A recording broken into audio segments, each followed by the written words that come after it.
Bueno, por último vamos a revisar la prueba de significancia estadística que se usa en casi todos los casos para la comparación de curvas de sobrevida. Pueden ser dos o más curvas de sobrevida, podemos tener más de dos grupos en los que estamos haciendo la comparación. Esta prueba se llama log-rank y es una prueba que compara las muertes observadas en cada grupo de estudio con el número esperado de muertes si los grupos de estudio tuvieran riesgos de muertes similares, o sea, es una prueba chi cuadrada, y entonces lo que hace es comparar el número de muertes observadas contra el número de muertes que se esperarían en cada grupo si todos los grupos tuvieran el mismo riesgo de morir en cada tiempo. Esta es una prueba que se puede usar tanto en curvas actuariales como en curvas de Kaplan-Meier.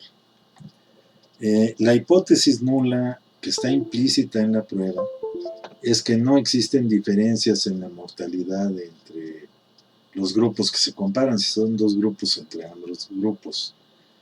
En cada intervalo de la tabla de vida o en cada tiempo de seguimiento, si es la curva de Kaplan-Meier, en cada momento, se calculan las muertes esperadas y al final se obtiene el total de muertes esperadas de todo el grupo que se está comparando, en todos los estratos o en todos los momentos del tiempo de seguimiento. Si hay dos grupos a comparar y se llaman M y F, y el total de muertes observadas se abrevia como O, es decir, en cada grupo sumamos cuántas muertes ocurrieron, observadas, también sumamos las muertes esperadas, y esas las abreviamos como E. Entonces la fórmula de la prueba es una chi cuadrada y es igual a, son dos grupos, observado en el grupo M menos esperado en el grupo M al cuadrado sobre esperado en el grupo M, y a eso le sumamos observado en el grupo F menos esperado en el grupo F al cuadrado sobre esperado en el grupo F. Esta es una prueba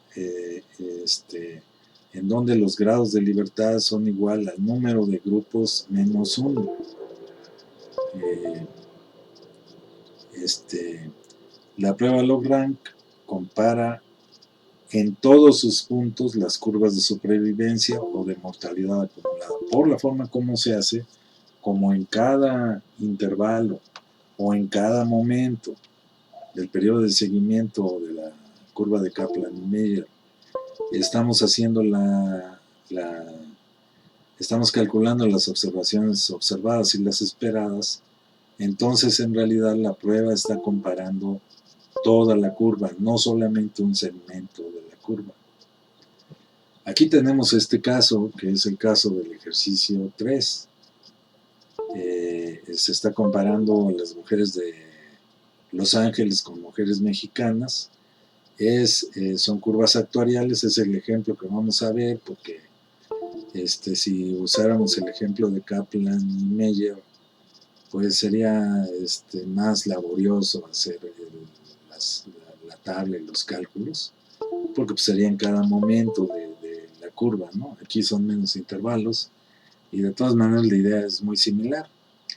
Entonces lo que estamos observando aquí son mujeres de cáncer cervicuterino que tienen una etapa similar en ambos grupos, en hispanas y en mexicanas, y lo que vemos es la sobrevida, y lo que vemos es que la sobrevida de las mujeres mexicanas es menor, sobre todo después del año y medio más o menos, va siendo menor que las de las hispanas, ¿no? ¿A qué podemos atribuir a eso? Pues a una serie de cuestiones, ¿no? Unas tendrán que ver con la educación y la conducta de las mujeres, otras tendrán que ver con los servicios de salud, seguramente también, ¿no? ¿Cómo se hacen los cálculos? Pues aquí tenemos el ejemplo, ya este es el ejemplo del ejercicio. Teníamos estos intervalos de mes del 0 hasta el mes 33, cada 3 meses. Tenemos la población en riesgo, y ahora lo que hacemos es decir, bueno, son las hispanas, son las mexicanas, y esta era la población que había en riesgo. Si ustedes ven el ejercicio, aquí ya se descontaron las censuras. Luego sumamos esas dos poblaciones en riesgo y obtenemos el total, porque la idea es, voy a tomar el total de la población, voy a tomar el total de las muertes, voy a calcular un riesgo que se aplica a ambos grupos, que es igual al riesgo total de muertes entre total de población a riesgo, y luego voy a ver cuántas muertes esperaría yo tener en cada grupo. Entonces aquí tenemos las muertes también tomadas de las tablas, y tenemos el total de esas muertes, y luego tenemos el riesgo global de morir. ¿Cómo lo calculamos? Sumamos las muertes de mujeres hispanas y mexicanas, fueron 15, sumamos el total de mujeres en riesgo en los dos grupos, 248 más 69 me da 317, y entonces ya tengo un riesgo que le llamamos aquí global, que quiere decir es un riesgo que se habría aplicado a las dos poblaciones si tuvieran el mismo riesgo de morir, pues ese sería el riesgo que les correspondía o que les correspondería, ¿no? Que es un riesgo promedio. Si ustedes lo ven, lo que se está haciendo ahí es sacando un riesgo promedio. Se le está dando un poco más de peso a las mujeres hispanas porque su población es mayor, ¿no? Aquí ustedes pueden ver. Ok, y entonces con esto ya tenemos nuestro riesgo global de morir, ¿no? Y luego, pues calculamos cuántas muertes se esperaría que hubieran las hispanas y cuántas muertes se esperaría que hubieran las mexicanas. ¿Cómo lo hacemos? Pues aplicamos este riesgo de muerte, se lo aplicamos a la población en riesgo de las mujeres hispanas, ¿no? Y el mismo riesgo de muerte, se lo aplicamos a la población de las mujeres mexicanas para conocer cuántas muertes se esperarían en cada grupo. Entonces, si ustedes ven las fórmulas, van a ver que este es nuestro riesgo global, esta es la población en riesgo de hispanas, estas son las muertes que esperaríamos en ese intervalo en las hispanas, ¿no? En las mujeres mexicanas, otra vez, el riesgo global por la población en riesgo, que aquí eran 69, y esto nos da el número de muertes que esperaríamos en las mujeres mexicanas.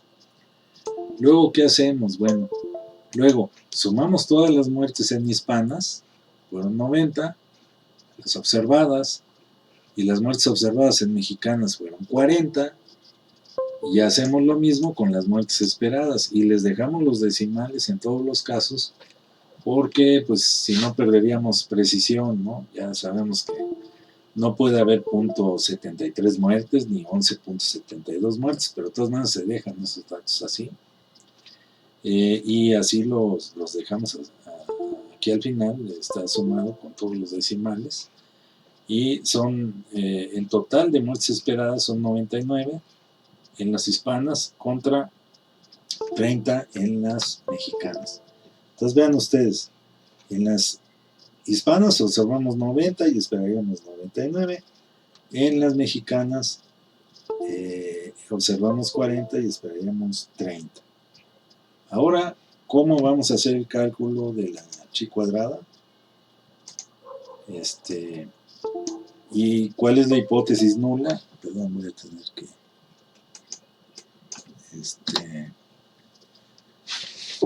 ¿Cuál es la hipótesis nula? La hipótesis nula, siempre en las pruebas estadísticas tenemos una hipótesis nula. La hipótesis nula es que las mujeres hispanas y las mujeres mexicanas tienen los mismos riesgos de muerte, tienen la misma mortalidad acumulada o tienen la misma supervivencia, cualquiera de esas.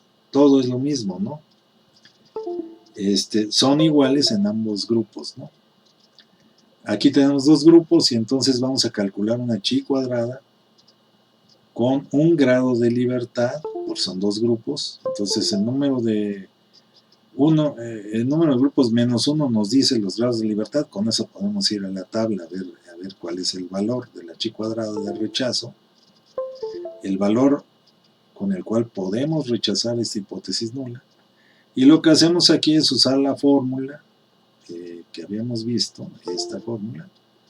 Observados menos esperados entre los esperados elevado al cuadrado en cada grupo, ¿no? Entonces es lo que estamos haciendo aquí. Observados en las hispanas 90, esperados 99,89 al cuadrado entre 99,89. Observados en las mexicanas 40 menos 30 y cacho que se esperaban al cuadrado entre 30,0071. Dejamos todos los decimales ahí. Hacemos la suma de estas dos operaciones, de estas dos partes de la ecuación. Y este es el resultado final, 4,2533. Aquí sí ya al final pues lo podemos redondear y podemos ir a ver en la tabla si queremos, ¿verdad? Este es 4,25.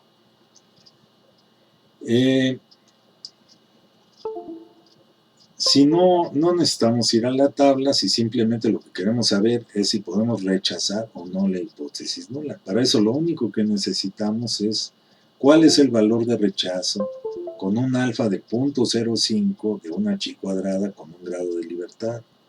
Ese valor de rechazo es 3.84. Si este resultado sale mayor de 3.84, podemos rechazar esta hipótesis nula. Nuestra hipótesis nula decía que no había diferencias. Como salió más alto este valor que 3.84, podemos rechazar la afirmación de que no había diferencias y podemos decir entonces que sí había diferencias, que lo que estamos viendo aquí nos indica que sí hay diferencias, ¿no? Pero las diferencias, que la prueba que hicimos, es una prueba que lo que nos está diciendo es que toda esta curva es diferente de toda esta curva. No nos está diciendo que la diferencia está en esta zona, eso no fue lo que probamos.